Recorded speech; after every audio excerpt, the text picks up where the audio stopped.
Jesus, I need to go sit in the living room or something. Oh my gosh, you look fine. Okay, Tse Thank you. here. Is that the Queen of Nine Lives? Oh my god. Forgot. Oh, you see me now? No. Oh my god, I'm literally shaking. Oh, please, come on. Hold on. Let me see why I can't. Let me see why I can't. Oh, you can't see me. What the hell is going on?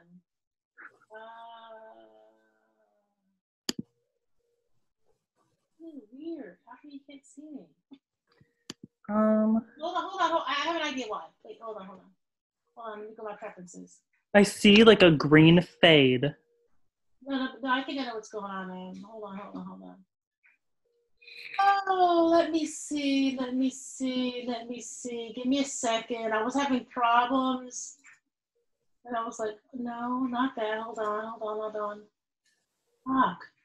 Hold on. I really should. I did a restart, which changed all my settings because I couldn't get in. For some reason, my internet wasn't coming up on this computer. And I was like, what the hell's going on? So hold on. Let me figure out how I can get it to recognize my other. Oh, hold on. You there? Yes. Yes. Wait, hold on. I need to find my right camera. Meeting.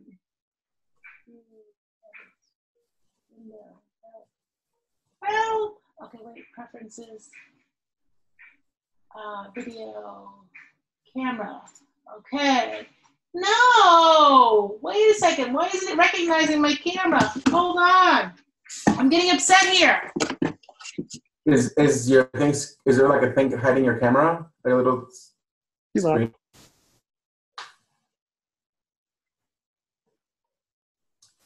So how are you doing, Heath? I'm good. How are you? That's good. I'm doing good. So where are you? Where are you exactly? I'm in Florida. Okay, cool. So am I. No, you're not. North Carolina. Ciao. You could be. You can come visit me. I'm cool with that. I have family up in Florida, in Palm Coast. That's like in between.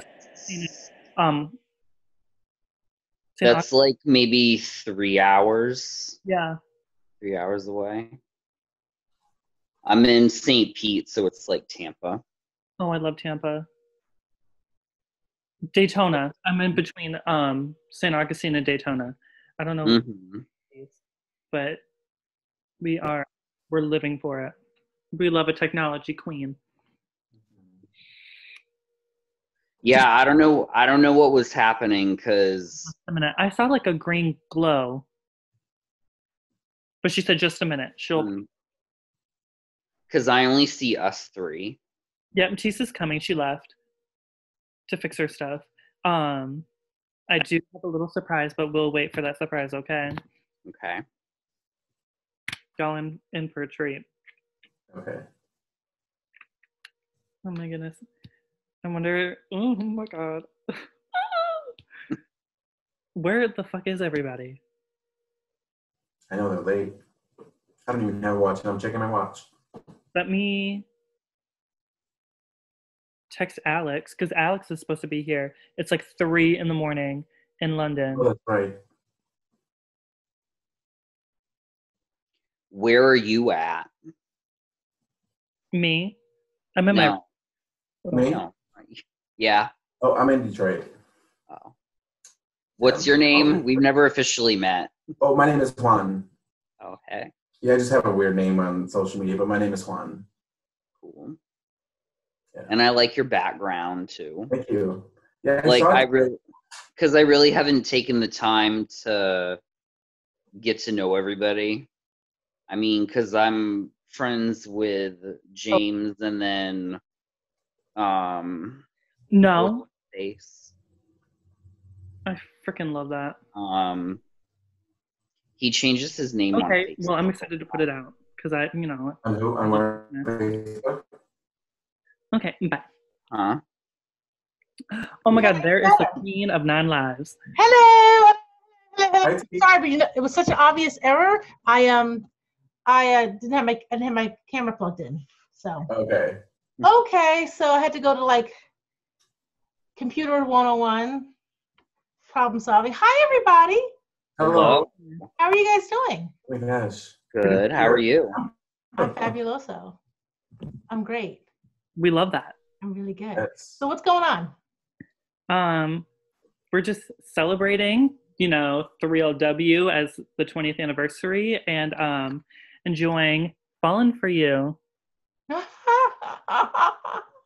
That's so cute. So listen, I have to get some background because I really want to understand like when people became 3LW fans, because I mean, not for nothing, they haven't actually been performing for like years and years and years now. But I find it kind of fascinating that it touched people in a way that they would still be part of their lives this many years later. Do you guys so, want? I know about you, Jay. Jay, you're a newcomer. I am a new. Right? Yeah. Which is really interesting to me. What about Heat and Palitos 88? What's your name? So my real name is Juan. Excuse me? Juan. My real name is Juan. Can you hear me? Oh, Juan. Oh, I see. Okay, now I know. I can see your stuff. And is it Cajun? Cajun. Cajun or Cajun? Cajun. Cajun. As in like Cajun cooking? Yeah. I know you hate when people say that, right? I know. So anyway, give me some backstory because I find I think it's interesting. Who wants to start? I'll start. Okay, hi Juan. I got into them in 2000 when they first came out, and they were just like, the next big thing, the next TLC. I thought I was like, they're gonna go. That's what we thought too. I saw the original idea and I thought that was great. I loved it. I followed them all the way through the career, through the Cheetah Girls, and they just got great music. And it's timeless, and I really appreciate the music that they made. It's fun music. I thought it was good, personally. Yeah, really good music. So that's very interesting. So what do you do now? Are you into for a living? Are you into graphic stuff or computer stuff or what? I see you have a nice little is that a green screen thing you got going on? Actually, I saw this today, and it looks very 2000s, but TC's a cheese grater. Isn't it amazing? Oh, you know what? That's hot. I thought it was great. I thought it was a good homage to the 2000s. That's real. I like that very much. I like it. Yeah, but I work in HR, but totally different thing. Oh, okay. Yeah. Got it. All right, Cajun, what about you? So I've been a fan since the very beginning when I first saw the video. I think it was on Nickelodeon I actually saw it, but I loved them from the beginning. And I remember when they won Taina, I was super excited. And I have been saying it over and over to you, and I know you've seen me say it to you that they are my favorite group of all time. Everybody that knows me knows 3LW all day, every day. Oh, that's really nice. And then what about you, Heath? I originally got into them from TRL, watching that like after school. Then I really kind of got into them more when it was The Girl Can Mac. And then I remember seeing the mall video when they did I can't remember the song. You mean that bling bling performance? Flustered now. The mall tour. Oh, okay. With Jessica? With Jessica? Yes. Yes. Right. And I remember playing it over and over, and I was like, I wish I had the song. Like, bling, bling. So for the new music to come out, I was super ecstatic. Right. Because, I would play the demo of it over and over. I have been searching for the video of them doing Bling Bling when they auditioned for L.A. Reid and Jermaine Dupri, and I found I didn't tell you this, Jay, but I found I looked through all my DV8 tapes, these old tapes. The problem I'm having is that I got to find a camera to play the tapes. It's a long story, but anyway. So but I did find a tape that had 10 seconds of the performance, and I was so mad because I really, really loved that choreography a lot, and I really wanted to be able to give it to you to show you what they were like when they would audition, because they were just completely fearless, it was another day, it was nothing, and it was a great performance. But I'm like, how come I don't have this tape? I'm so mad at myself. But Yeah, I really like Bling Bling. I like the choreography a lot. I overpaid for the song, but what are you gonna do? So I Money. paid way too much money. It was Red One who was a producer, Can you hear me? and I was really. That's back when people paid. What? Oh, hi. How you doing? That's when people paid way too much money for producers to produce songs, and I think I paid Red One. This is before he became famous. But I hired Red One to do Bling Bling and the other song. He was not famous at all. He was living like in a studio apartment in Jersey City, like not famous. And I got into him through his manager, and I paid him like 17 grand per song, which was an outrageous rate. But I needed the songs done because I had to get another deal fast. So, but that's Bling Bling. So, and this is the Super Adrian fan. Aren't you the Super Adrian fan, the Adrian fanatic? I'm her cousin. I'm just kidding. Oh, okay. I know. I always see your stuff. You're like Adrian, you're Team Adrian all the way. Yeah. I know. How long has she been your boo? Well, actually, the Cheetah Girls only came to Brazil in 2005. So I remember watching the premiere of the movie, and I immediately related to Chanel because of the language. She was saying like "nunca, nunca" on television. I was like, "Oh, wait, I understand this." And I was also having some struggles with my mother's boyfriend at the time, so I could really relate to the story. So, and Cheetah Girls look at like me, like they spoke another language. They look like darker than people that I used to watch on TV. So it was immediate. Like I immediately connected to them. I became a stan, and I'm still a stan 50 years later. You like what you like. Look at me. I still stand. I probably stand more than they stand. I don't know, but because it was something that came out of my head, so it's hard for me. Like it's when you conceptualize something from its infancy, and you know people from before they were quote unquote famous, you become very attached. No matter what happens, ultimately you become very attached. So I just appreciate the fact that there are people out there who really kind of got what we were trying to do, because it was very deliberate. And it's funny because people are asking me all the time, because they're amazed that after all this time 3LW is so present in people's minds. Because when you really think about it, they had like 2 albums, they 1.5, because Naturi left right after the first single and the second album, and then after that everything was just like what the hell in a handbasket. But it's like, you think that no one should even think about them, but they really, I guess, had an impact on people at important times in their life. And so you remember like going to TRL, or you remember after school or whatever. And it's funny because then when we did the Cheetah Girls project, which basically I put them in the Cheetah Girls because it was becoming very clear that Naturi was not coming back. And I was like, shit, I gotta have them do something. And so I had them auditioning for different TV roles and things of that nature. And Adrian actually got cast in the Cheetah Girls first. Both she and Keely auditioned, but Adrian got cast and Keely did not get selected. And so Keely only became a Cheetah Girl because Solange Knowles backed out of the project. So and Keely she was really being a bitch. She was like, oh no, I don't want to do it. They didn't pick me first.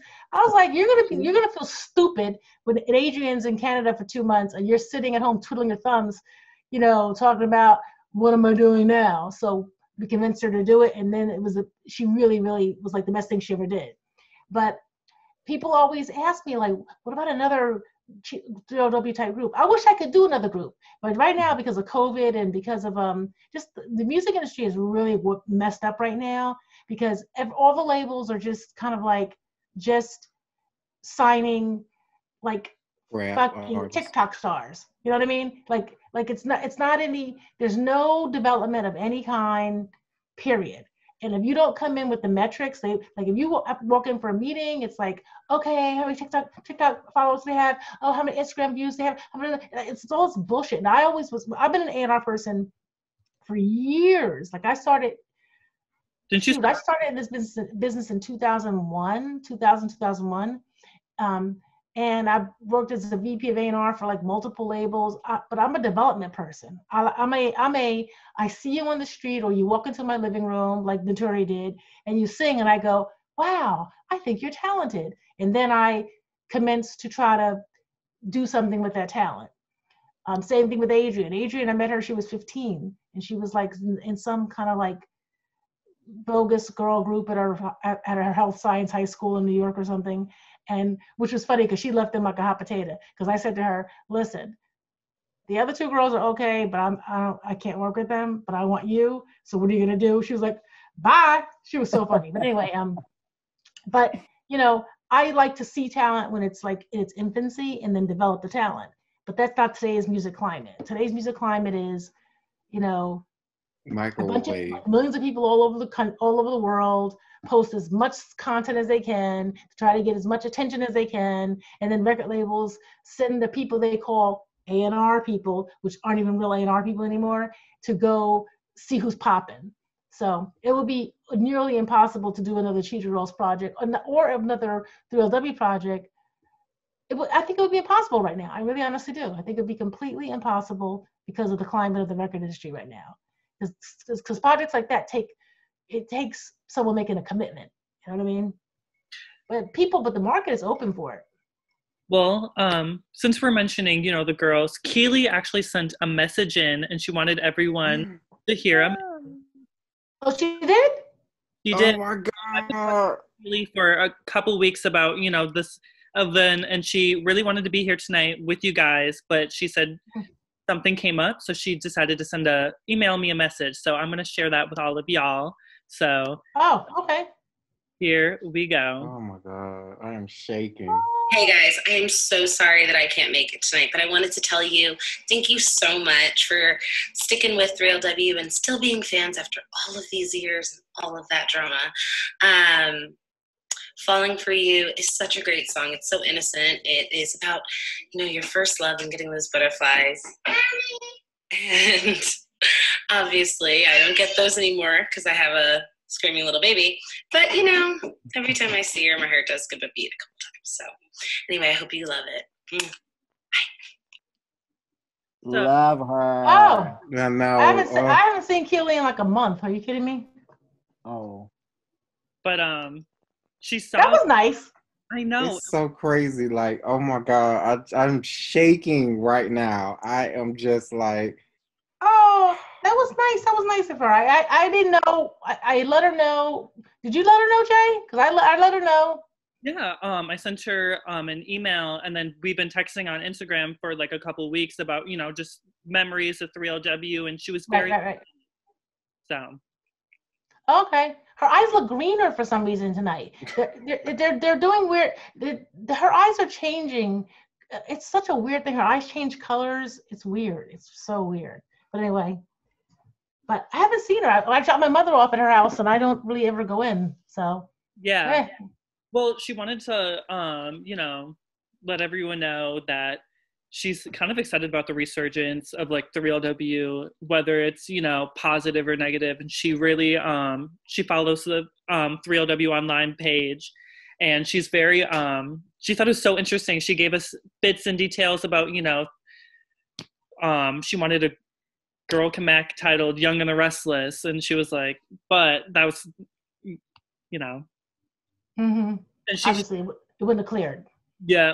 And she was telling us about, you know, Ain't Enough, and how, you know, it's about a man, you know, letting your best friend hit it.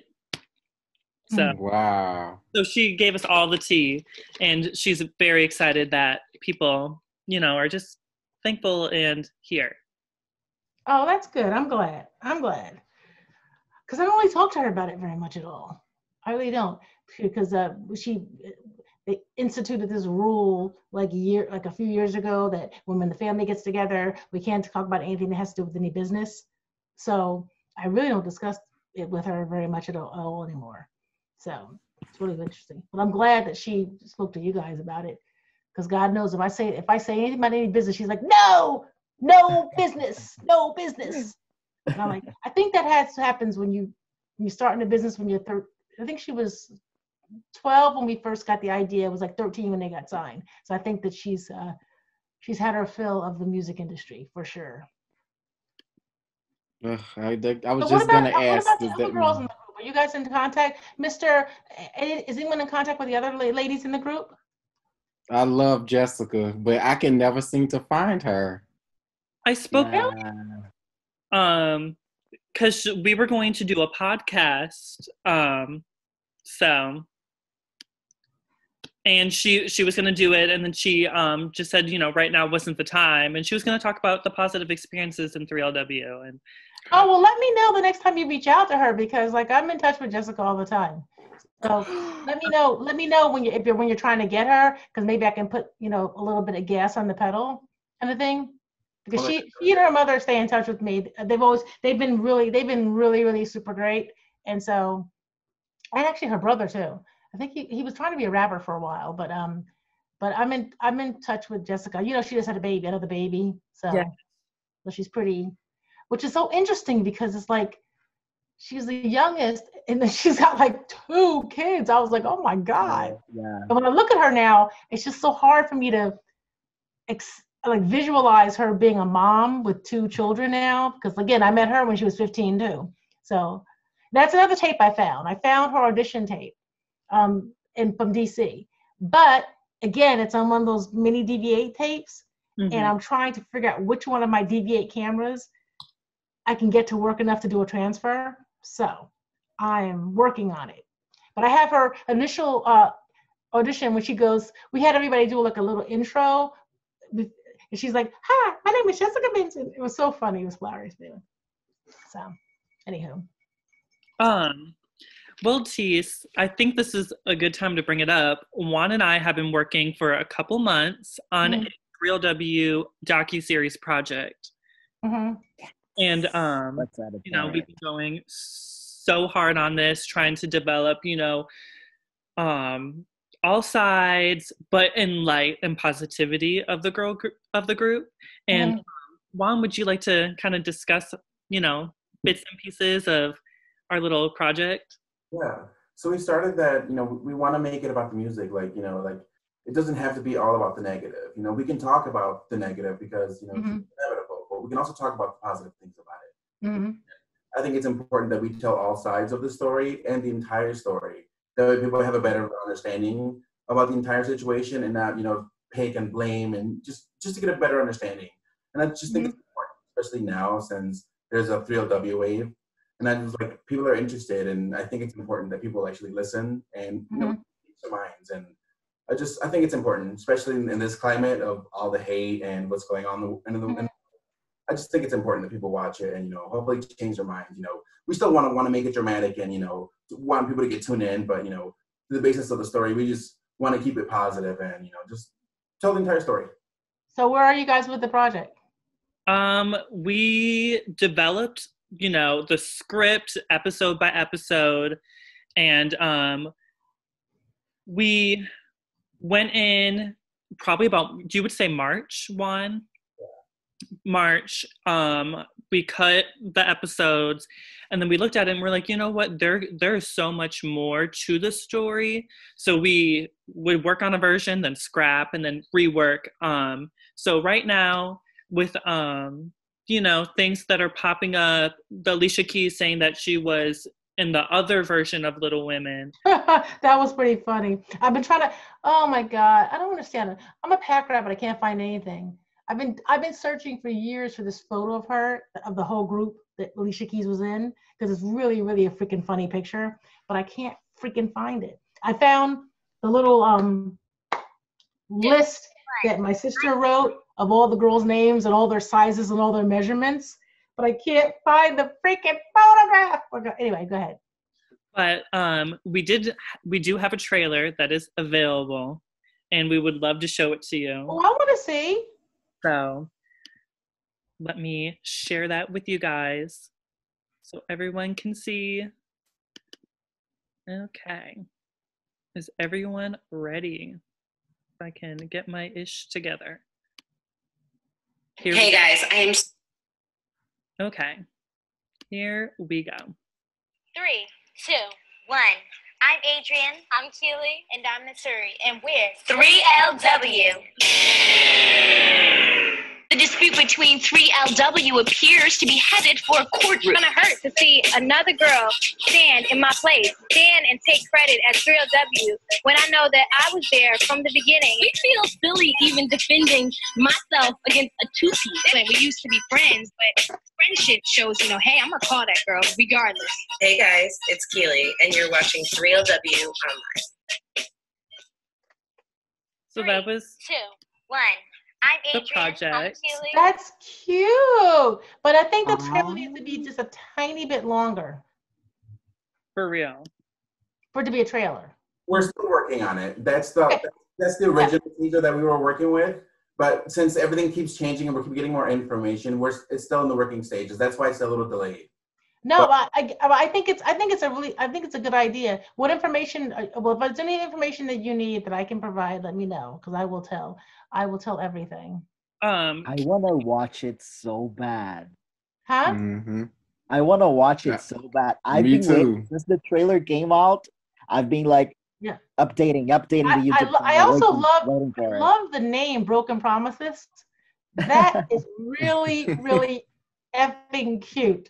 I love that. I love it. We were so scared to use it because we didn't want to make anyone, upset. But we're like, 3LW had a lot of promises that, they were coming out with an album. They were going to do this, this, and this. But, life happens and, things get broken. And no, life didn't happen. Lies happened. I'm sorry. Well, facts. So I have a question for you, Tse. Like, when they did join the Cheetah Girls, what stopped them from coming out with the third album? Like, was it their involvement? No, it was very simple. Adrian and Keely were in the Cheetah Girls. Jessica was not, but Jessica knew that when she joined 3LW because they had already made one movie, and it was just the fact. But my vision was always that they continue to be both the Cheetah Girls and 3LW because I thought that, first of all, Disney had to make the deal with me because they wanted the girls and they were already in a record deal. So I pretty much had Disney over the barrel. So I was like, this is great. They can be the Cheetah Girls and 3LW is their alter ego. For me as a business person, it was perfect. But what happened is that all of the negative 3LW stuff still discontinued after Jessica joined the group. I mean, Naturi was relentless in her campaign to try to destroy the group, and which I think is kind of just, well, that's a whole other story. But anyway, so it wasn't as though we got another deal, we made another album, but still, to Keely and Adrian, 3LW just became synonymous with pain, ridicule, death threats, literally death threats, extra security. And they were just, at the time, they were like 16 and 18 years old. Sony had to hire private security for them for months and months and months because they were getting death threats from girls going, when I see you in the street, I'm gonna slash your face. Like, it was just stupid. So it was never there was no joy in it anymore for them. And as opposed to on the Cheetah Girls stuff, the Cheetah Girls came out, it was nothing but love from 5 and 8-year-olds, you know what I mean? And, and 10-year-olds, and everybody was Cheetah-licious, and it was just fun. And working in the Disney environment is very different than working in a regular record company environment. In a record company environment, even though the girls were minors, all the producers and all the people around them treated them like they were adults. So sessions started late. People would be in the studio smoking weed. We had to really, really monitor it closely because everybody just acted like people acted in the record business. Whereas Disney was concerned, if you had a session to record a song, like literally the session started at 9 a.m. and was over at 5 p.m. And because the producers did their job, and then they went home to their families. And so everything with the Cheetah Girls was just so much easier for them. And since they had been doing music for so long, Keely and Adrian could go into the studio and they could knock those songs out like this. Raven sang on some of them in the first album, but for the most part, the other albums, it was really just basically Keely and Adrian.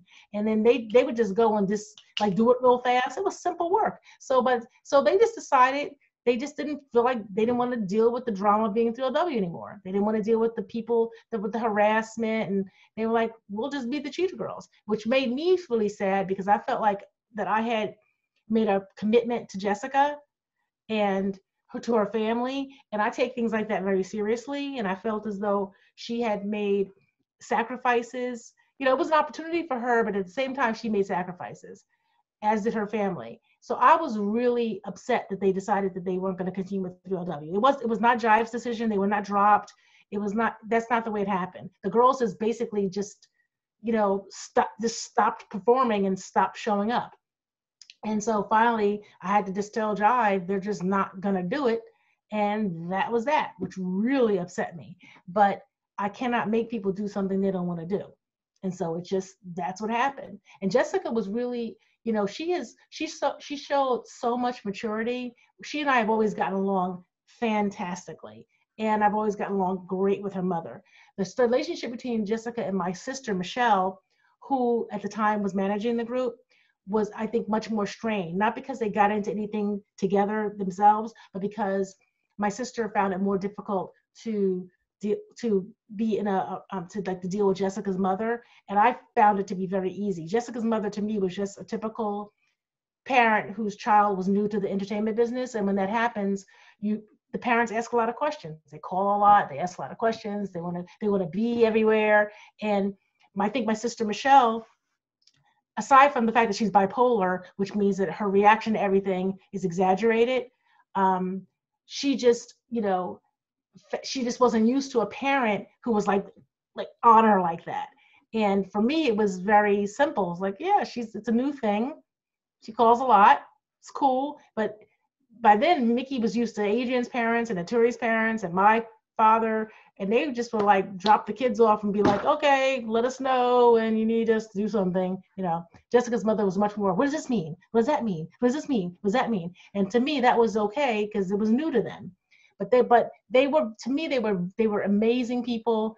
She put her daughter in the middle of a shitstorm at 15 years old. You know what I mean? That took a lot of freaking balls, because it wasn't like Jessica walked into like a peaceful situation. She walked into she was on national television doing Soul Train a week after we put her in the group. Like literally a week later, she was taping a national television show, and she was fantastic. I really like her a lot. And this personally, I really felt very close to Jessica very, very quickly. Probably, I got along with all of the girls in the group. I'm thinking for myself. I'm not talking about the relationship between other people, but if you ever follow all the controversy, what's so funny is that they rarely refer to me. They always say management, or when Notorious says management, or no one ever says Tease. You know what I mean? Because basically, I didn't have any beef with anybody, except for when Notorious started showing her ass, and then I was kind of like, what are you doing? Like, she just started bugging out. And so, well, it was because of a boy, but it's like she just started really losing her focus, shall we say. But even then, I wasn't tripping. I was just saying to her, you gotta pull it together. So, it's just the girls got tired. They said, we don't want to be 3LW anymore. That was that. Jessica was like, okay, I'm gonna go back to Atlanta. I asked her if she wanted me to help her do something else, in the business, which is always my concern. She was like, no, I think I want to go home. And then she joined another girl group, and she kept me in touch. I was in touch with her the whole time when she was in that other group. And I told her very honestly up front, I was like, that is a no-go. It's never going to work. But, because I keep it a buck. So, but we were always back and forth and always in touch. She would send me music and stuff like that. So it's just, some things just don't work out. What are you going to do, right? For real.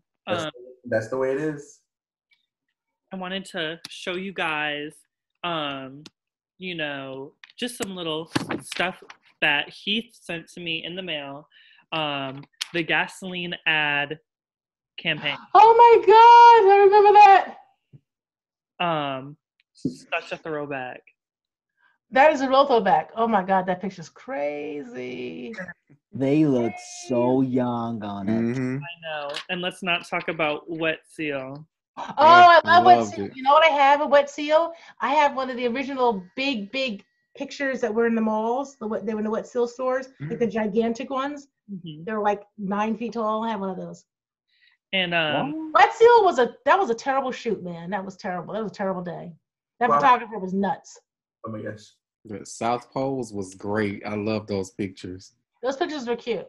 Yeah. But the guy who did the Wet Seal pictures, he's really a famous photographer, and he is a fucking lunatic. Let me tell you something. That was the only shoot that I literally threatened to pull the girls out and take them out of the shoot, because he played like this house music with on the biggest speakers I've ever seen in my life.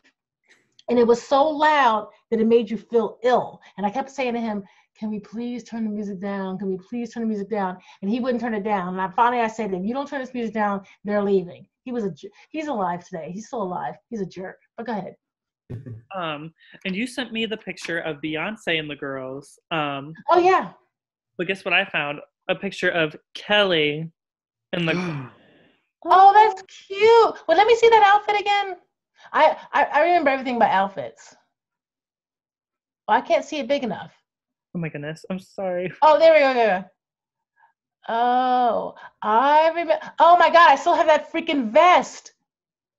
The Achilles wearing? Yes. I think I still have that vest. That's so funny. I still have to do something with that wardrobe. I still have it. Let's talk about this. Oh, wow. Oh my God. Wow. They were so cute. No.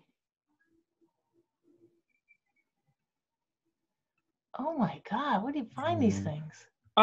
Me one and we scavenge around eBay. There's actually people who donate things to us. I have so much stuff. And let's talk about this at the Nick. I think this is the Nick Choice Awards. Oh my God. 2000.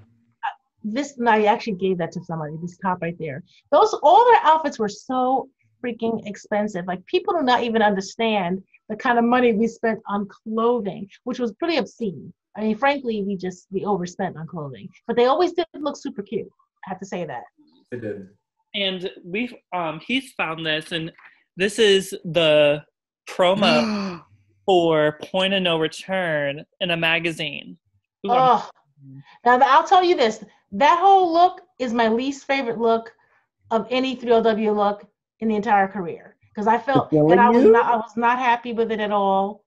And I got there like a day late after they did wardrobe selection, and when I saw that wardrobe, I was so upset because I felt as though it looked like they were trying too hard, and I was like, I personally did not approve. I didn't think anybody looked great. I'm gonna be the honest. Feeling You video. I like the shots in the video when they were actually, you know what? No, I hated Adrian's styling completely, but she was in some kind of Lolita, I don't know what she thought she was doing, but that everything about Adrian's look from head to toe, she chose, and I hated all of it. I hated Kelly's dress, that silver dress, the silver look completely. I hated. The only thing I thought was really super cute was after the last shot when they're like more like around the way girl kind of things. Mm-hmm. I thought everybody looked really cute. Mm-hmm. And I thought, to me, that was a lot. That was really, really fun. But the other looks, I was not happy with. But I wasn't there the day that they selected wardrobe, and that's when. See, that album is when they were all three deciding that they were experts in everything. And so sometimes we just decided that, okay, we'll just let you play yourself. Okay. But I think their last look saved the video, quite frankly. I'm going to be very honest. It's a shame that the photographer is charging $10,000 per photo. Really? For real. $10,000. For the Point of No Return photo shoot? Mm-hmm. I would love to see all the pictures. That is just... You said 10,000? Mm-hmm. But I I mean, I'm just wondering. Listen, I don't make any more promises anymore because I can't find shit. But I'm like, I just thought I had the stuff that they did, like the ones you have with them in the rooms together, posed. The ones because those were actually done near a beach. It was like Hampton. yeah. I used to have those, and I just don't know what I did with them. I used to have that whole shoot of that whole them on the beach, not on the beach, but at that. It was like done at a motel near a beach. Got it. Wait, You would like to see this too. It's another little Fox family. Oh, I like that a lot. That's when all we ever let Adrian wear were little skimpy tops and hip huggers. Well, So who decided that Keely will do the tomboy look? Because that looked really great on her. well, after Naturi left, okay, see, listen, all right. Despite what you may have heard from Naturi, who unfortunately has made a career of making up stories about the group, when Naturi first came to my house, where I'm sitting right now, in the living room that's downstairs where everybody I work with starts, she came in and she said, my name is Naturi, I'm from East Orange, I want to represent EO, right? Now, I knew was a Catholic schoolgirl because she was wearing her uniform from school. And I was a Catholic schoolgirl too. So I was like, oh, okay. And she was extremely articulate, very, very bright, but she made it 100% clear that she wanted to be the girl who was from the hood, who's representing EO, East Orange. So I'm like, great, perfect, because I can't make Keely Keely was basically your basic black suburban, kid. It is what it is. Adrian was very naturally, completely like Boricua from the Lower East Side. Like that, when you met her, you got that immediately. So everybody, they were who they were. So the fact that Naturi was saying she wanted to be the girl from the hood, representing the hood, I was like, that's perfect. That 3 completely different personalities, everything. So that is what we rolled with. And she made it clear to us that she didn't want to be like Adrian always liked lots of makeup and like high heels and stuff like that. Keely was more eclectic, like almost like a Black Valley girl kind of a thing vibe there.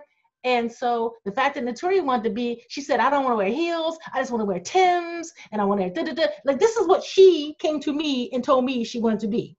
I'm like, perfect, that works.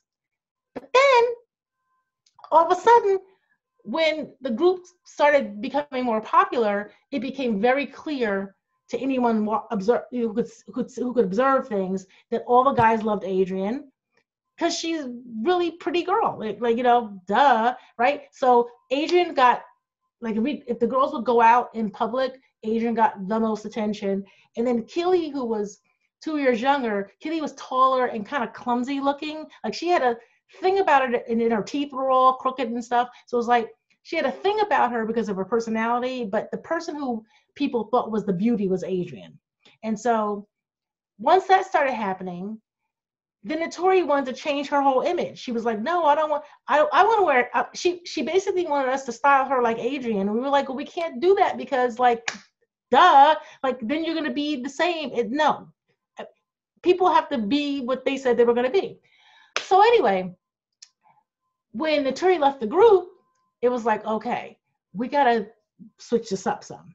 So that's when we decided. Keely was like, fuck it, I'll just, I'm happy wearing Chandron sweatpants, and I'm happy, I'm chilling like this, because Keely doesn't like any fuss or mess. Keely always tries to do like the least amount when it comes to superficial things. Because she's not into, like me, she's a terrible phony. So she's not into like all of that fuss mess, and she was happy that Adrian was the beauty and spent spent all the time with the makeup person and stuff like that. Keely was like, how fast can you get me done so I can get on stage? So she totally fell into the whole John thing. She loved it. It was stress-free for her, and that's how she ended up being the tomboy of the group. And then Jessica came in, and when Jessica came into the group, Keely kind of went more back to being a little more eclectic, and Jessica became a little bit more urban sportswear kind of a thing. the whole point was to make sure that everybody had a separate lane so that they weren't competing with each other within the group. That was my vision. That's what I think groups should be if you're gonna have a group. But I don't think they're ever gonna be groups anymore, guys. I don't think there's ever gonna be any more groups. It seems like the last good one might have been Danity Kane, and that was it. Yeah. I mean, there's a group right now in RCA called Good Girl, but they can. Oh yeah, but I don't know where they are.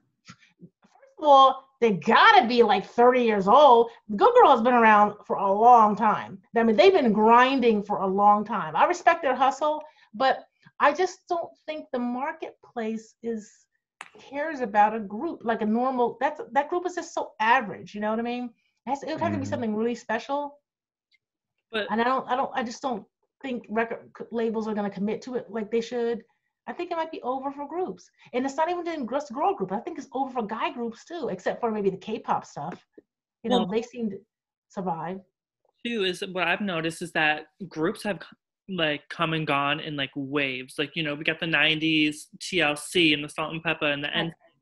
And then, it kind of shuts down for a little bit. And then you get the Destiny's Child, the Black, the 3LW, and then it goes away. So, I mean, that's not the last thing of groups, because I feel like groups bring really something special. And like the teamwork that groups evolve. Like, I mean, you see something like this, and you see, wow, that's something so special. I love that picture, by the way. That picture's fire. It is. And I mean, when you have someone that's such a creative force, Tse, you're a creative force. I mean, you're a visionary when it really comes to a group. Like, again, like Phoenix Rising, like look at the chemistry, like between the girls, like here they are.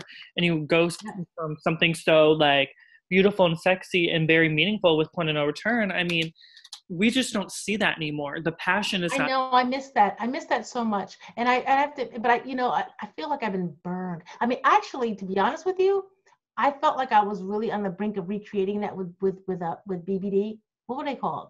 $1 Billion Baby. Oh, I remember BBD. Oh, I really was. But the problem, what the problem was? Okay, first of all, when I put that together, right? Again, because I go from a concept and then I'm like, okay, this is what I'm gonna do. I said, okay, what was the problem with 3LW? Okay, the problem was that the girls started becoming, more adult, and then they started becoming very distracted by guys. But not really the girls, because Adrienne, although she had a shadow boyfriend the whole time, that's a whole other story. Please don't get me started. Even though she had her cousin, but anyway, even though she had a boyfriend the whole time, she wasn't distracted. Adrienne is extremely focused about her business. Like she is she is laser focused, and she always was toward being famous. It was very clear. She never got tired. I could wake Adrienne up at 2:00 in the morning and be like, oh my God, Adrienne, we have one more phoner. We have 10 phoners to do at 2:00 in the morning. She'd be like, okay, no problem, I'm ready. Like because she wanted to be out of the Lower East Side, and she wanted to live in a house that had marble floors and glass chandeliers. She told me that's what her house is going to be like. And I'm sure her house in Encino is that way, because she told me that at 15 years old, and I was like, damn. So anyway, my point is that only one girl got distracted by the boys. So in my mind, I'm thinking, okay, the next group I do, it's going to be girls that are over 18. This way, I won't have to deal with all the tutoring and schooling, because that made things a lot more complicated. So that's why I said BDB. I thought it was a great idea. I literally handpicked the girls, like literally, like, oh, my friend so-and-so has a daughter. Boom, her, flew her from California. Oh, Brandon introduced me to this girl, this Spanish girl he was dating, Diani. Can she sing? It's kind of, sort of. Okay, that's good enough. Boom. And then I'm like, okay, oh, another friend of mine has this girl. Like, I literally plucked, blah, blah, blah, blah, put them together. 2 months later, I shot 4 videos, and in 2 months, I shot 4 videos. Just as I was about to start shopping them, one of the girls' mothers was like, Tse, this girl was from Canada. She goes, no, Tse, I'm thinking, now mind you, I told her mother from the gate, from day one, I will not co-manage this group with anybody. Just so you know. So if that is what they're thinking is going to happen, that is not going to happen, because it's just too difficult to put something together when you're dealing with another manager who's not experienced. So, but 2 months after I shot the videos and stuff, she's like, oh, I really think that we should do this together. And I'm like, I really think I'm not gonna do that. So we went through the whole thing, and I said, well, listen, there's an easy solution to this. You can take your daughter and go back to Canada. I'm good. And so that's it. And then I said, in fact, I insist that you do that now, because now I can never trust you. So that was after 2 months. Then I found another girl to replace her. But long story short, I replaced like 2 sets of girls in that group. And still, mind you, at the 4-month mark, still got a deal at Epic. Like literally whipped them into shape just that fast because of concept. It was almost like, it was like 3LW older. You know what I mean? Mm-hmm. But it would have worked. But then what happened? Got the deal, they got the money, started recording the records, and then they all decided they want to be solo stars. Oh, I mean, we would literally be in the studio, and one girl would be like, wait a second, Diane had 4 lines, and I only had 3 lines. Wait a minute, she's saying 2 lines in the chorus, and I was like, are you fucking kidding me? Are you people stupid? How about we have a hit record, okay?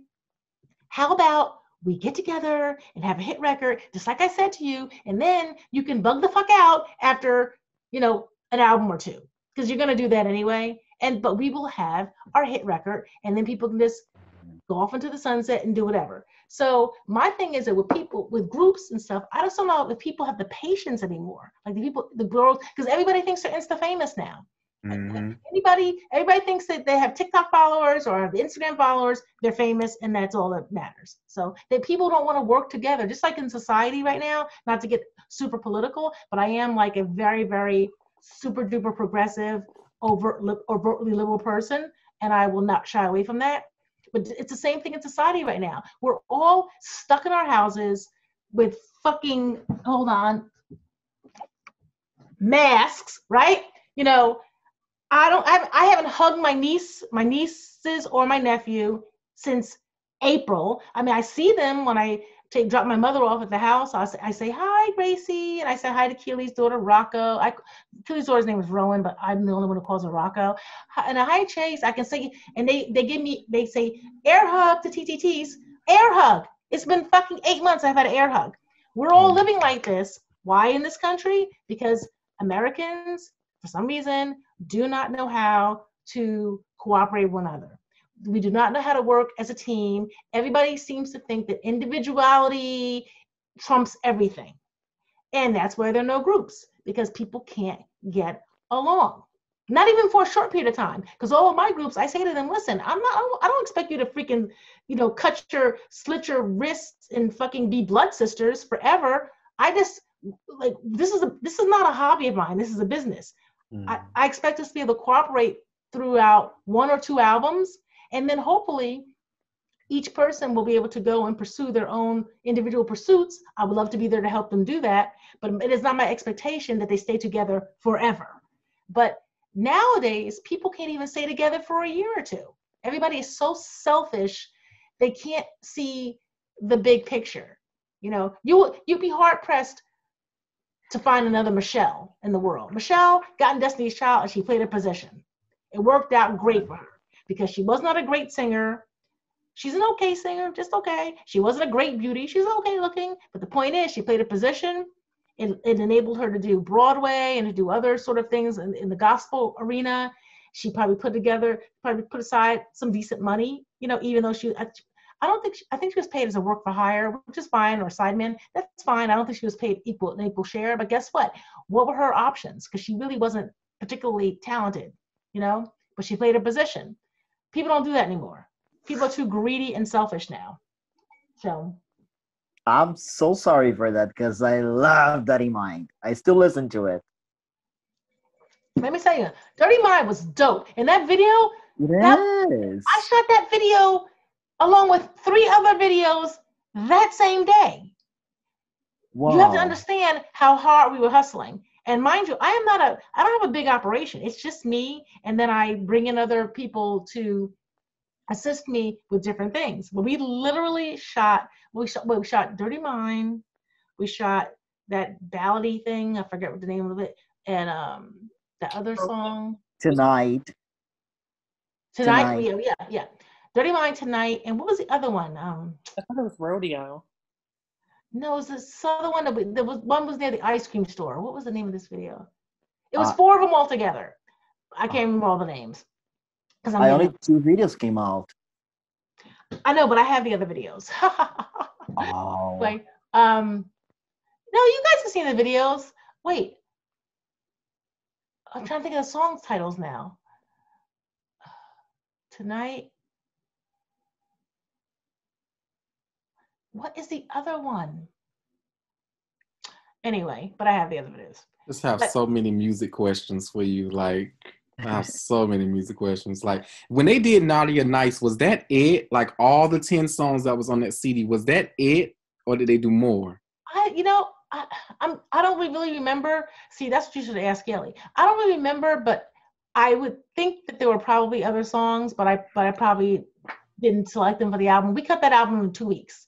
Like, literally, from the moment we said we're going to do a Christmas album to it being completed, it was like 2 weeks later. And we actually did the styling for the photo shoot, and Epic was like, y'all are crazy as hell. Because I was like, no, we're going to, because we really were pushing it with the Naughty or Nice thing. We're having stretched, we had way racier pictures, but Epic was like, you're going too far now. Because we were like, we wanted to do the whole bondage thing, like they had like Santa in bondage kind of thing. Epic wasn't really with that plan. God. I loved that. That's my favorite Christmas album. Every year. That album's great. I don't understand. Oh, somebody asked the question. Was Naturi supposed to record Naughty or Nice? No, never, because she had already left the group. No, because I think we made the decision to record that album after she had already left the group. Naturi left the group in like the summer, the summer of that year or something like that, wasn't it? I think August. I always picture, it's so funny to me because I always pictured that right after the Live on Sunset performance they did on Nickelodeon. I always pictured that was when Naturi left, kind of close to that night or something. I don't know why. It just always in my mind it played out like that. You know what? To be honest with you, I don't really exactly remember. All I remember is getting a phone call from freaking South Carolina or some crap talking about there was this fight in the van. That's all no, actually they didn't even call me then. You know when they called me? The road manager called me the next day and said to me, oh, there was this fight. They had a fight in the van, which I wasn't concerned about because, quiet secret, Naturi and Kelly used to fight all the time. And they were best of friends because Naturi was always on some I'll fuck you up because I'm from EO. And Kelly would be like, yeah, and I'll watch and see what happens. They were always like that, but they were way better friends than Kelly was with Adrian. That's the part that's so funny is that Adrian wasn't really friendly like that with the other 2 girls because she was older, and B, she had a boyfriend who was like 10 years older than her. So Adrian was always thought of herself as being like, she was, mind you, we didn't know that at the time. I saw your facial expression.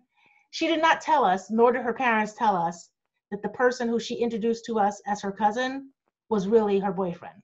Just so y'all know. Oh my gosh. Oh no, it was crazy. Oh no.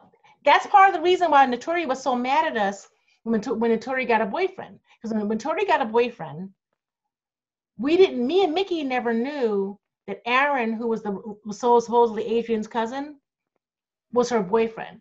Because when we hired Aaron to be the road manager, we're thinking it's her cousin, it's family. You know, we wanted the girls to be around people that we thought they'd be safe around. But Adrian's parents and Adrian lied to me and Mickey and told us that Aaron was Adrian's cousin. And he was not. He was Adrian's mother's boss, who was 28 years old when Adrian was 16. And I'm not making this up. I'm purely stating fact. So what happened is, when Naturi finally got her boyfriend, this kid named Maurice, she wanted him to be like around as much as Aaron was. And we were like, we told you guys, you girls, you can have your boyfriends or whatever, but they can't be with you when you're working, right? And so and I guess Naturi got so upset that she finally blurted out, well, what about Aaron? And we were like, well, what about Aaron? Me and Mickey were like, well, what about Aaron? Because we didn't know. The girls kept it a secret amongst themselves too. Like the other two girls didn't tell on Adrian, you know, because they were like supposed to be sisters, right? But Notoria just had enough of it. She was like, wait a minute, I want Maurice to be around just like Aaron's around. So that's when we found out that Aaron was not Adrian's cousin, that he was really her boyfriend. And when I tell you that Aaron had 100% access to them 24/7, hotel rooms, you name it, Aaron was the road manager, but we didn't know it was Adrian's boyfriend. So. Did y'all fire him? Well, yes, we did. Aaron had to go, and I hired somebody else, and but that's when stuff went left. That's when the whole relationship between the three girls just went into the toilet, because Notori felt like she felt picked on, that she couldn't have Maurice with her. It's crazy that a whole group that sells 2 million records can fall apart over some dumb shit like this. But this is what really happened. So there started to be a lot of tension between the three of them over this kid named Maurice, because Notori was determined to have him everywhere she was, and I as a business person was not here for that. I was like, nope, we had an agreement, you know, boyfriends are not going to be tagging around on sets and stuff. You're not going to be leaving the venue holding hands with some person. This is business. When you're not out with us, you can do whatever you want. I don't care, you know, within reason. But yeah, that's where it all went left. So that was all a blur. And the Live on Sunset, I think Notori was happy then. Notori only developed all these complaints once she got the boyfriend Maurice. Once she got Maurice, all of a sudden everything was different. It was really crazy. It was really, but I knew when I saw him. She brought him to my house on Christmas, right after she met him. She met him like at a Best Buy. He used to work at Best Buy, and she met him. And that day I was having a Christmas party. All the families were invited at my house, and she came in with him. And I said, "Who's that?" She goes, "Oh, I met him. His name's Maurice." And as soon as I looked at him, I said, "Oh man, this is going to be a problem." I was like, "This is going to be trouble. And it was trouble. So how come you guys didn't like ever say your truth about what happened? Tease, I never understood. You kind of just let her run with it. I'll tell you, because first of all, to be honest with you, initially when it all first happened, we were all like just reeling, because like we didn't know what to do. If you come out aggressively, then you're picking on a teenager. So. You know, we had publicists and media people and people at Epic trying to tell us how to handle it, and it just seemed like a no-win situation. No matter what anyone could say, you're picking on her. And I also know, because I've been Black my entire life and a Black woman, I very quickly picked up on the direction she was going to take, and I knew that, given the fact that Adrian was Hispanic and Akili was of a lighter complexion, I knew where Black women were going to fall on the issue, because for reasons that would, you know, that are probably obvious to everyone now. But I knew that was going to be a very persuasive argument that she was going to make, even though it's completely and totally ridiculous and false. But it wasn't going to matter. We weren't going to win that PR game. So everyone made the decision, you know what, we're just not going to say anything. Because if we really actually start talking about her, like for real, like the stuff that would go down, and what people would have attacked us, like, oh my God, how can you be so mean? How can you be so horrible to this young girl? All the while people didn't realize it. The whole time they're saying, you know, defending her, they're trashing Keely and Adrian. Like what made Notori's feelings any more important than Keely's, who was younger than Notori?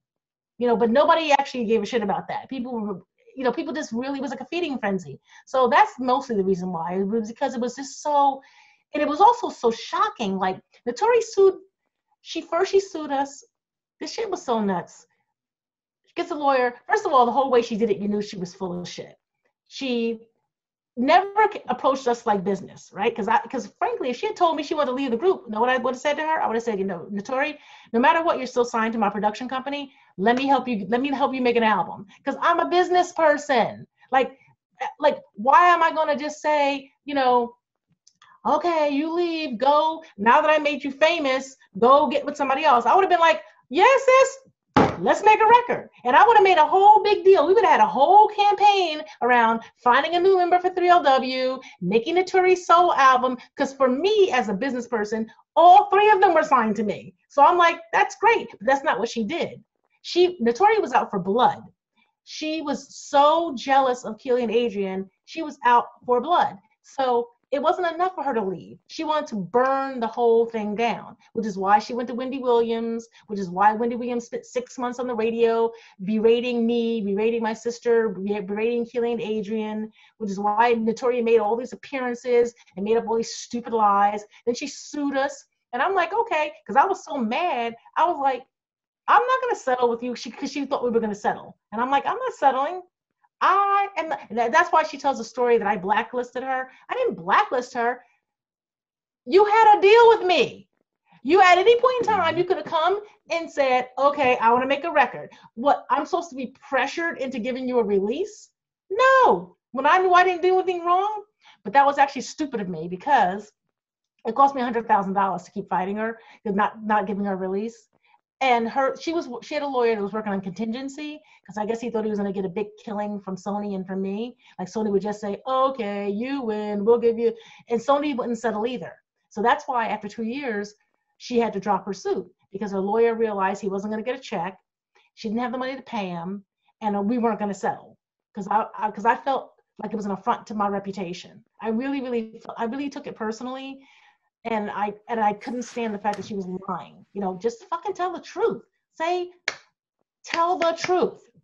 You know what I mean? My regret, though, is that I really think that Keely should have upfront said that, been more specific about what happened in the van. Because Keely did not throw the food at her. The food fell when Keely was lunging to grab Notori. She was actually trying to fight her. I found that out later, but that's what really happened because Notori called Mickey a bitch, and that was it for Keely. Once she heard that come out of Notori's mouth, it was on. And they had other fights in the past about other kinds of dumb shit over the years because they were friends. But I felt that should have been made much more clear. But instead of just saying I didn't throw the plate of food at her, she should have said no, but I was trying to freaking grab her. Well, my thing is too, during the same time where 3LW was getting their deal, with So Def and stuff like that, Notori was also working with Jermaine Dupri. Did you know that? I think I might have known that, but that wouldn't have surprised me. But listen, I'm going to be the first to say I can't wait to hear her solo album. Okay, I can't wait to hear it because I feel like she needs the opportunity to show people that somehow all these mysterious forces were blocking her success in music, because that's never been the case. Notori didn't get a deal after 3LW because no one wanted to sign her. That's it. Record labels are all about, signing people that have some name recognition or some controversy, attached to them because they feel like they're already going to be a built-in audience. She did not get a deal because Notori, at the time, she may be different now, maybe she's evolved, but she is a very basic singer. Now, that is not a bad thing, but it's not a good thing if you're a solo artist. If you're basic, then you have to have some other thing that brings charisma to you. And I don't think, as we can see from artists like J-Lo and Britney Spears, I don't think that people have to be, virtuosos to be successful as recording artists. But you do have to have something about you that is star-like. Like I was in the room when Britney Spears auditioned at Jive. I used to, work at Jive Records.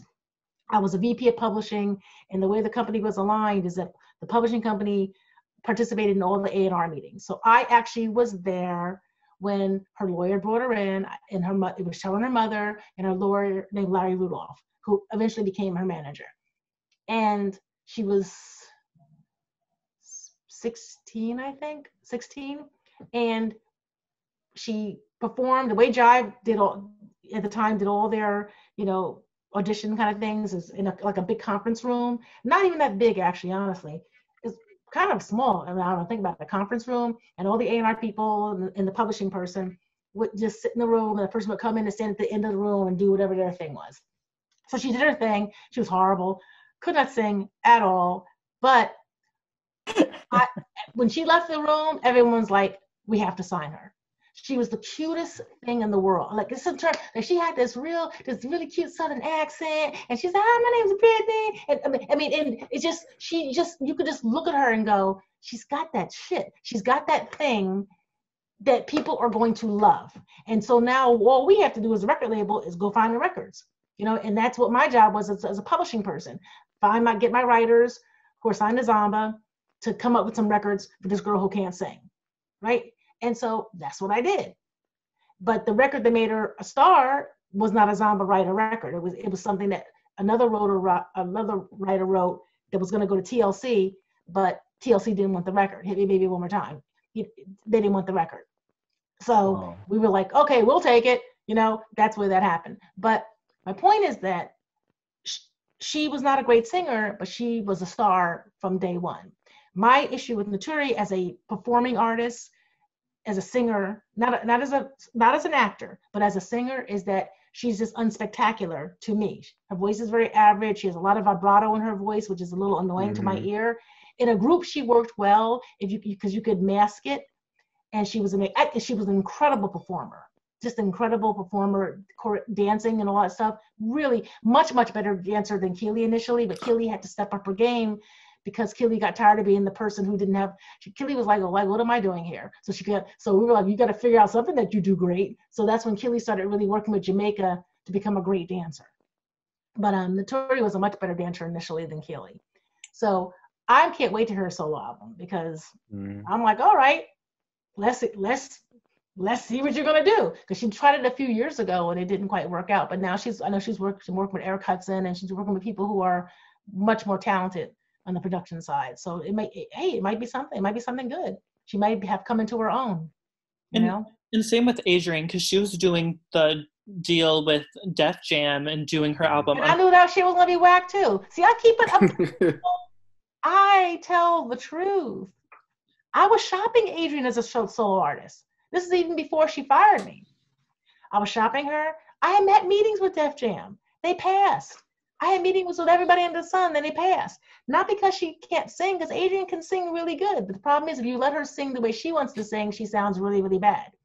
Because if you let Adrienne sing the way she wants to sing, she goes into her nasal, right? She goes into her head voice. Why? Because it's easier to sing in head voice. It ruins your natural voice ultimately, but it's an easier thing to do.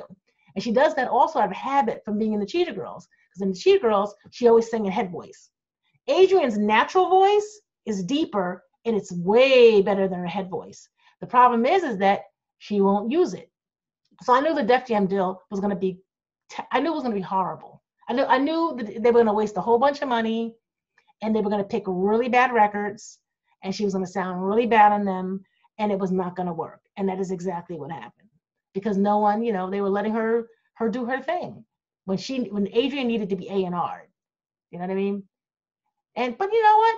She's doing actually what's perfect for her now, because she's in a position now where age doesn't matter. Although I did think the Real was supposed to be like young women, and now they're all like, now it's not the same. Right? Didn't they add Garcelle Bouveau? Yes. It's like ancient, right? It was a good show when it was piloting, but then it kind of got like, it wasn't as good anymore. What happened? No, they lost that spark. I'm sorry. First of all, there was supposed to be a younger version of The View, right? But now everybody on the show, to me, I mean, granted, they're way younger than me, but for what the show is supposed to be, they're all too old now. I'm like, y'all gotta get some 20, they need a couple 25-year-olds in there now. I think Adrienne might be the youngest one, and she's 37. And I think the segments aren't interesting anymore. They don't talk about anything interesting anymore. But you know why that is, though? And they don't talk about stuff that's fun and funny, because, listen, this is life. As you get older, your perspective changes. The silly stuff you would do when you were like, or say when you were like 25, you you kind of stop doing and saying things like that. Because I get little snippets of it on my Instagram feed. And to me, they're all of them are trying to sound, or not trying, but all of them are sounding way more introspective, more mature, deeper, and they might as well be The View. You know what I mean? The thing that was fun about them, about the show, The Real, in the beginning, was they were younger girls. They were all like 7 years younger, and they were funny. And Tamar, I think, added a lot to it because she was fucking batshit crazy. You know what I mean? And that energy is just gone now. Now they're all so polished, and they're all so, you know, it's just not fun anymore. So I don't know about that. But Adrian's in a great position because she could also. She can go from The View and doing it. She can go from talk show to talk show, like those shows, because she has that personality. She'll always have a job. I think she'll always have a job. Too bad we'll never get that reunion. I'm just so holding out hope for, though. I do not think so. I don't. First of all, I don't think that Notori would do it. It could be with Jessica. I would be fine if it's Jessica. She is. I'm cool with Jessica too. Jessica is like my favorite. Okay, after me saying Notori won't do it, I don't think that Adrian would do it. That part. Yeah, because I mean, no, I don't. I just don't think it's. See, Adrian and Keely fell out because Adrian didn't come to my father's funeral. That's why Keely's won't mess with Adrian. I don't know what it would take for Keely to change her mind on that one, but that hit her very, very hard. Mm-hmm. Keely was so distraught when my father died. Keely didn't even go to the funeral. Got dressed, sat on the couch in my den, never made it from the den. She was so overcome with grief.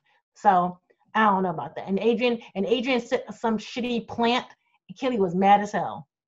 Well, I would be too, because you were best friends for so long, or you were friends or whatever for so long. Well, Kelly thought they were best friends, but then she has come to find out apparently not.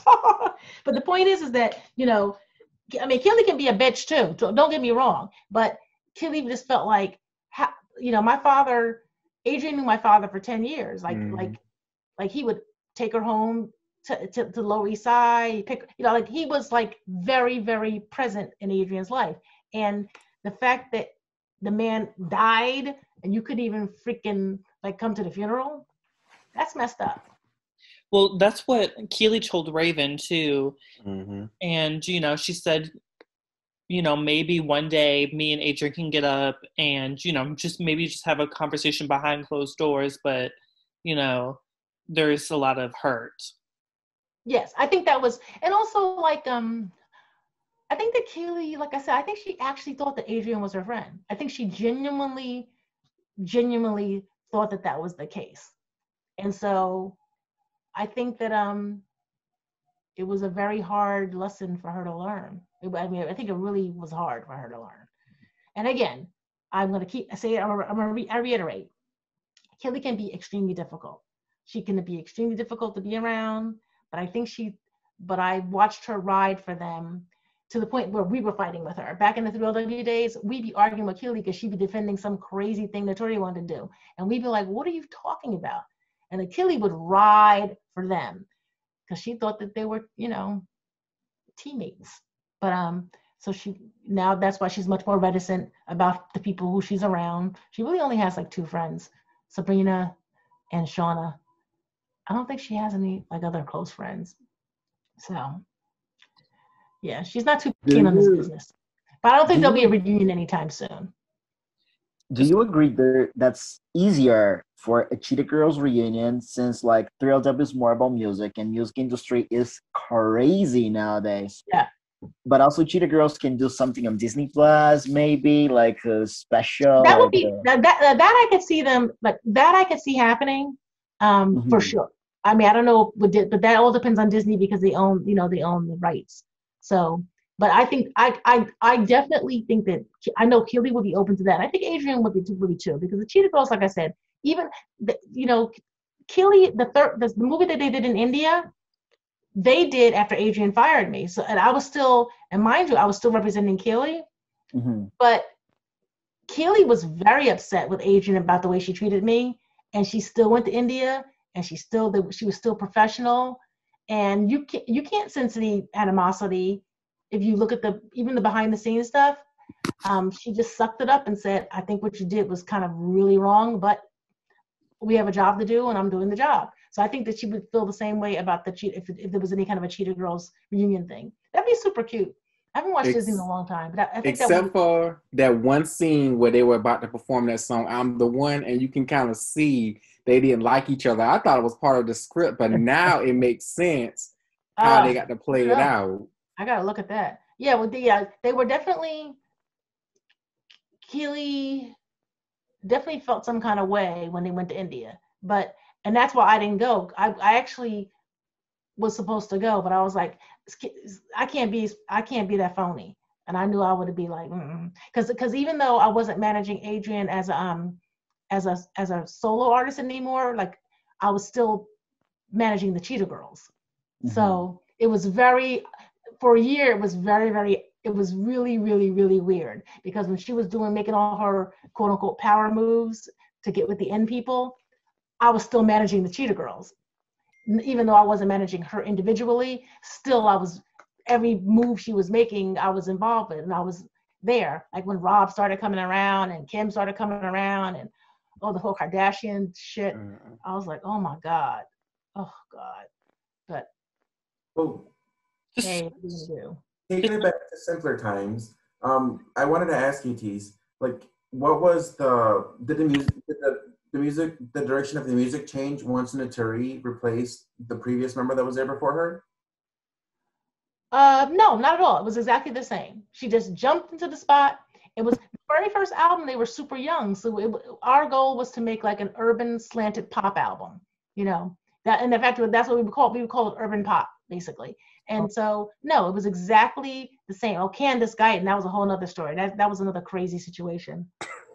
Oh, that was so crazy. Poor child. Someone asked, will we ever hear songs like Mikasa and Keep in Touch? Keep in Touch. I don't know what that song is. I know what Mikasa is. Probably something I can't find. I know. You really want that song, don't you?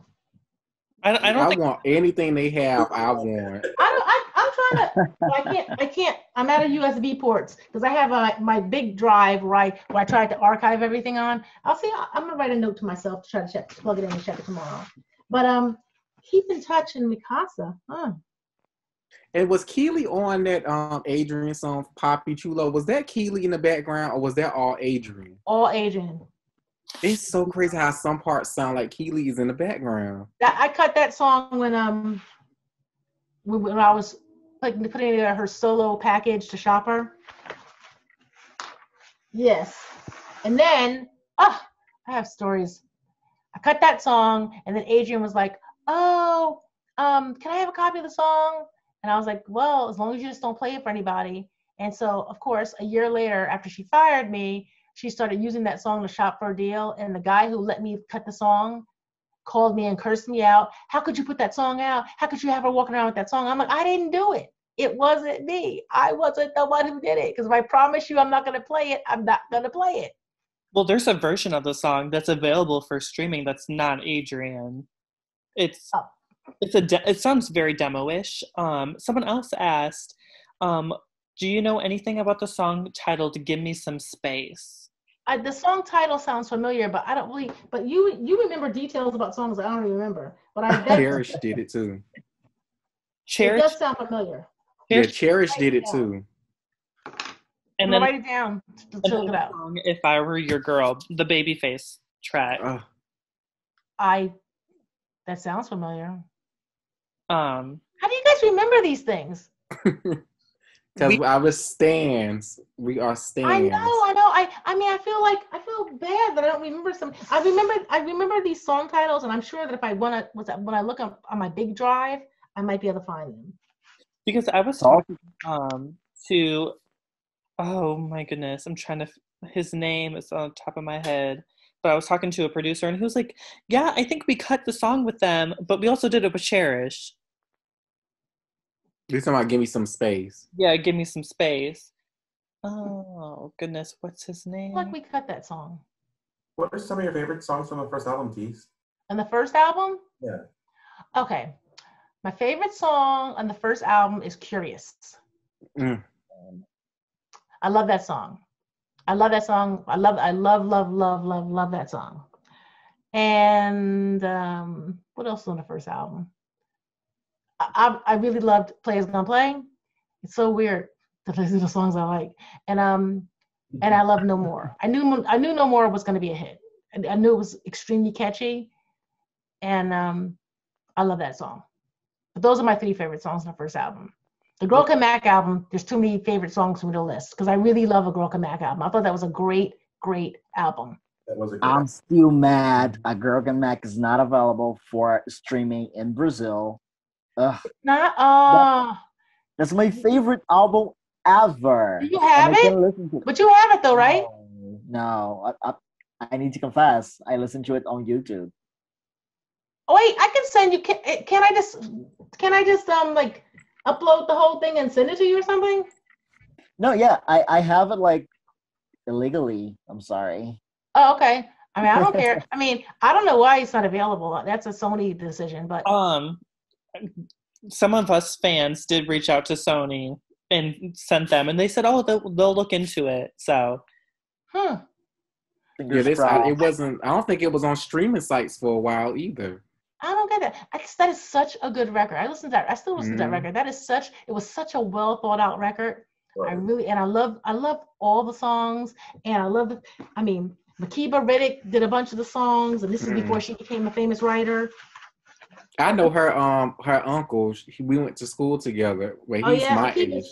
So nice. But I remember she started out doing vocal coaching with the girls, and then she told me she was a songwriter. I'm like, oh my God, I need that. That is a bop. Mm-hmm. It's a bop. I need that. That's my favorite It's like song. one of my favorites, though. No, I swear. That's my go-to song to sing on the shower. Definitely. I rap like I'm Lil King. Oh my God, I love that. No, I really love that song too. Me too.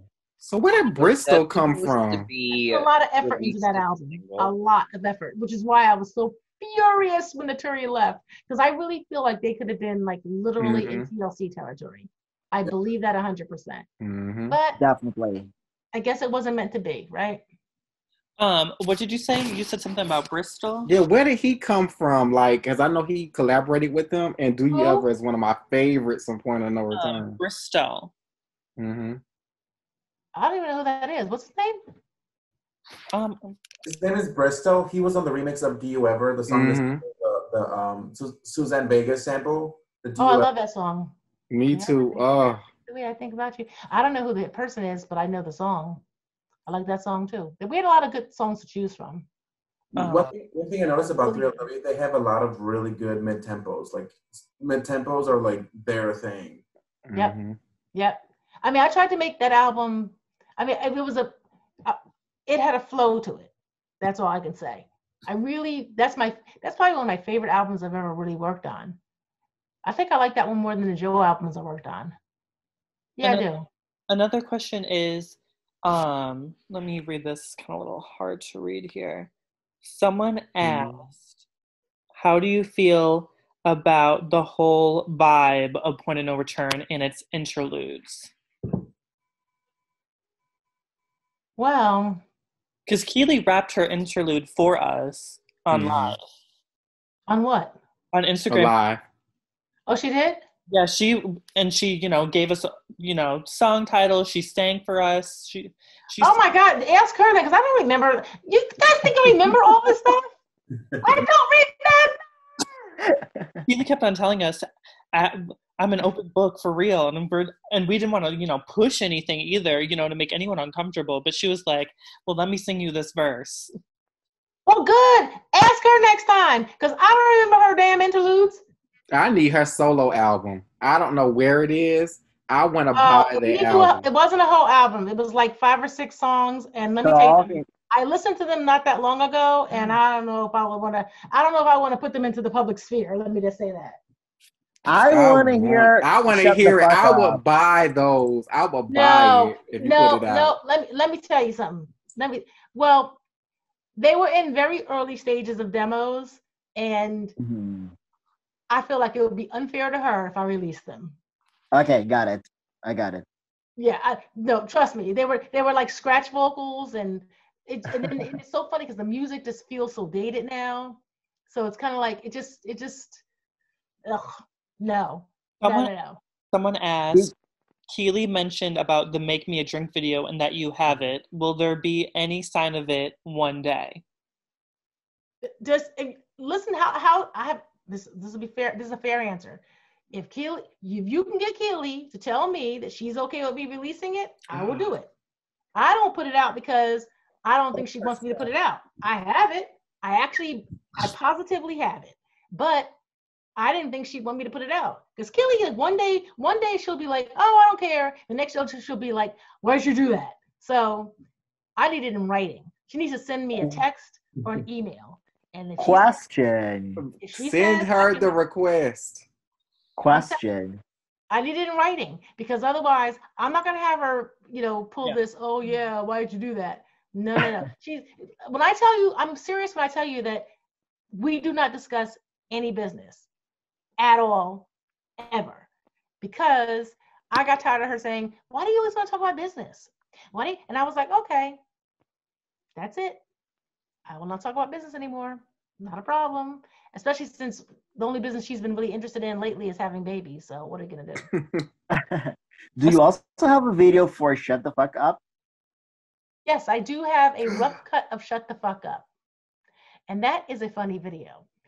That is a very funny video. Oh my God. How much do I have to pay? I need to contact my ex-boyfriend because he directed that video. Ed, right? I love Ed Durante. I want that. Ed is my ex. We're still friendly. I have to contact him because he would have the rough of that video. But that is a funny video. It's really, now I'm thinking about it. That video is funny. Tia's in it, my kid sister Tia. Yes. She's in it. Oh, there's some funny stuff in that video. How old was Tia at that time? For the Shut the Fuck Up, or the first video she was in was Never Get Enough. No, yeah, I remember her on that. But what about Shut the Fuck Up? How old was she? She's probably, I'm thinking 7 or 8, something like that. Okay, all right. Yeah, now she's what, 21? Wow. We're getting old. I think he's 7 or 8. But yeah, that was a funny video. We what shot that happened on to the reality show, Keely's Spectacular Life? What happened to that? Man, I just can't get any cooperation from people. I thought that was funny too, frankly.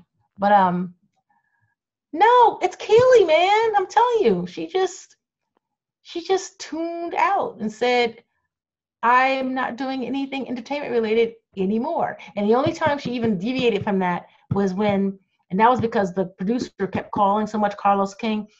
He does a lot of reality TV, is when she did that pilot for that girl group thing. Last Aubrey and all that. Or whatever. Yeah, that was the only time, and I was actually really shocked that she agreed to do it, because everything else that people were coming to me about, she was like, no. I think she's just over the entertainment business. It's not all. Let me tell you something, people. It's not a nice business. Yes. It's not all. It's brutal and impersonal and cruel at times. And I think the bad times really outweigh the good times. And then you can't even be, and if you're having a good time, you can't even be happy for the good time because there's so much shit coming at you nonstop about what you have to do next. It's like this constant rat race to maintain your visibility. I mean, you think about it. These artists now, and now with the internet and the fact that anybody with a computer can make a song and make a video. I mean, these artists are not even just, they're competing against hundreds of thousands of other people for attention. And so that's why they start to do more and more things that are more and more outrageous, because they're afraid because fans are not loyal. For the most part, fans are like, what have you done for me lately? So if you're out of sight for like a year, like, I don't know, having a baby or getting married or moving, or how about just resting? That could be the year that people just forget you ever existed. You know, it's really crazy.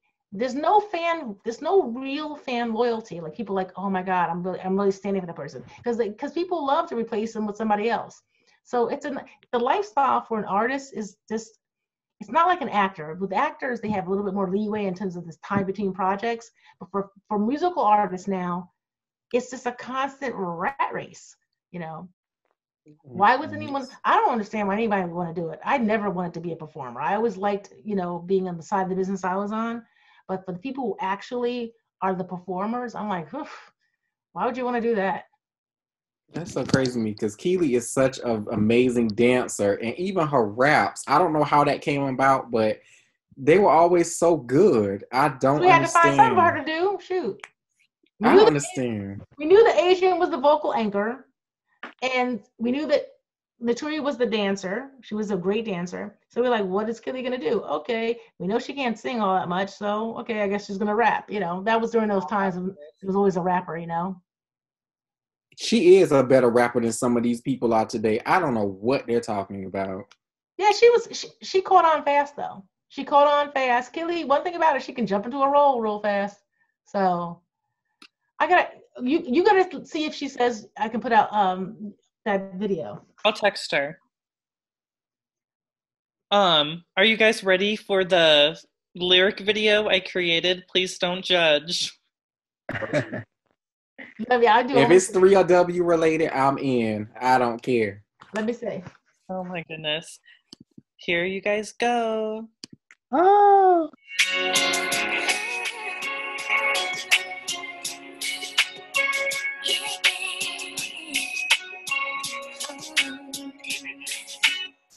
Wish I can say what I'm thinking, but I don't.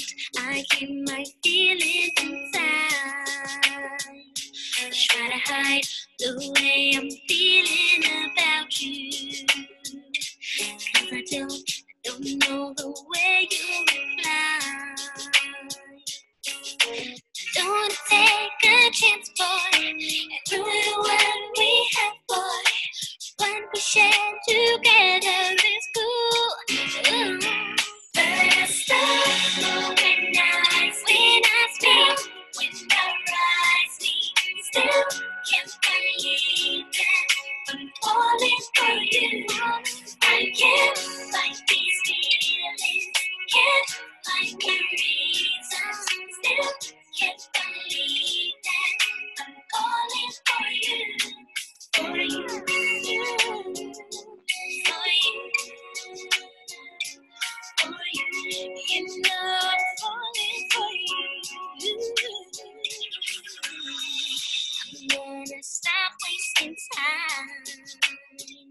Stick to you, here's what's been on my mind. Me and you, I wanna take this thing further. So with that, not gonna sit here and wonder. So I'm gonna take a chance, boy. No, boy, I know, boy. Hope that I don't wind up the fool. First love, when I speak, love, when I rise, me still can't believe that I'm falling for you. Falling for you. Like these feelings, can't find the reason. Still can't believe that I'm falling for you. For you.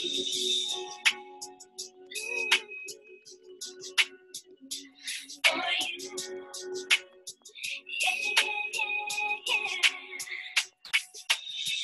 When I rise, I get so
Ah. That's Oh, good old days. amazing. Memories. I know, right? I love that. It's just so crazy how something from the very beginning of their career still just sounds so new and just feels so right. The This days of group. innocence. Whose idea was that to use this song on Cheetah Girls tour? What song? This song was Fallin' Falling For for You. You. Oh, I didn't even know it was on it. I know you guys are mad at me. On the Cheetah No. It was on the Party Just Begun tour, and I think Keely replaced Naturi's part. Adrian kept her part. Oh. I don't know whose idea that was. I remember now, but I don't know whose idea. I think that they always like the song, but I like that song, but I didn't love that song. So Mm-hmm. I don't know why they decided to do that. I really don't know why. I don't recall them consulting me on that particular decision. I don't think so. Well, guys, I have to go to sleep because I have to work tomorrow. Yes, I love that. We love it. All right. Oh my Well, God, thank- it's been so long. It was so much fun. Well, thank you so much, though, Tease, for even talking to us and meeting with us and answering all these questions. It Oh no, just gives anytime. me. Well, not anytime, but when I can, I can. But I want this docuseries stuff. If there's information you need, I'll try to dig it out for you. The Yes, stuff for that you real. need. And I'm glad we can spend the time, celebrating the Real W's 20th anniversary. I know. Yeah. I have And my you know what's so funny? I just realized I didn't have this on my computer, so I had to go find another copy of it. My Girl Can Mac stuff. I got my Walmart edition. Me too. And the Japanese version of A Girl Can Mac. So Yeah, my mother has a few of those saved. My mother is a pack rat. She saved all kinds of stuff. My mother saved every single magazine they were in it. I was like, oh my God. She's right. Oh, she has all that stuff. It's crazy. Although now it's, who knows what Kelly's gonna do with it because Kelly knows where it is now. But we have all that stuff. So. But this is fun. I really appreciate you guys. This is a good memory.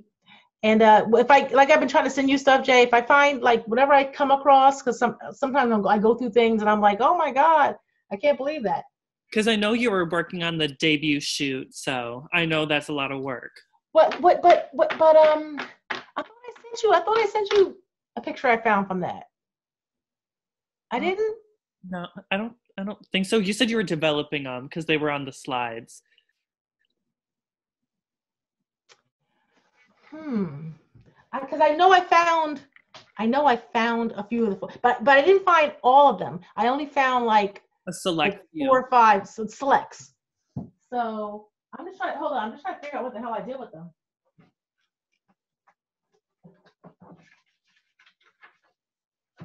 There's that famous scanner. Did I send you this already? I think you did. I think you did. Okay. But I gotta find what I did with the slides. I mean, they're here somewhere.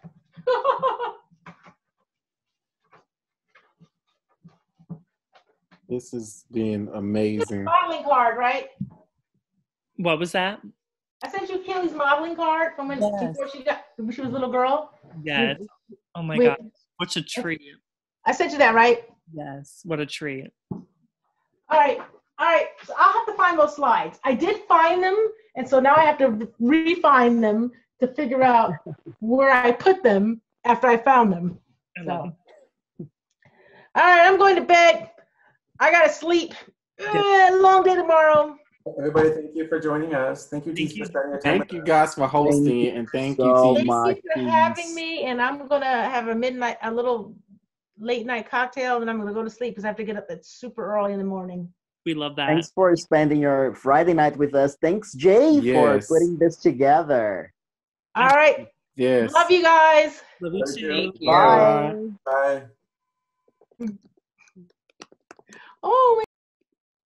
Oh my God, what a treat, It y'all. was so much I can't fun. believe that you guys pulled this off. Oh my God. You said that Keely was supposed to join us. If she was here, I would probably be fainted. I know.